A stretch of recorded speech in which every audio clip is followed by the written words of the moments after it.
Shamar Joseph ఒక bodyguard అని తెలుసా నీకు? వెస్టిండీస్ 2024 గెలిచిన టెస్ట్ మ్యాచ్లో తన బౌలింగే కారణం. ఆ బౌలింగ్ వేయడానికి ముందు తను ఏం చేసేవాడు అంటే ఒక రిమోటెడ్ ఏరియాలో ఉండేవాడు గుయానాలో. అంటే వాళ్ళ చుట్టూ వాటర్ ఉండేవి, అక్కడికి వెళ్ళాలంటే బోటు మాత్రమే దానికి అవకాశం, వేరే రూట్ అయితే లేదు.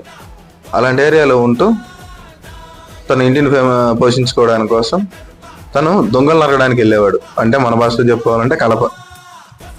ఆ కలప నరకడానికి వెళ్ళేవాడైతే ఒకరోజు అలా నరుకుతూ ఉంటే ఒక చెట్టు తన మీద పడబోయింది.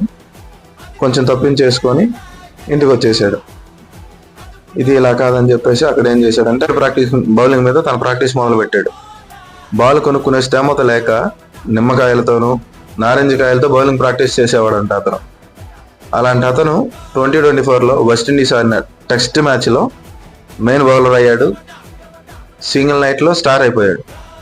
ఆ స్టార్ కంటే ముందు తన పడ్డ కష్టాలు చాలా ఉన్నాయి.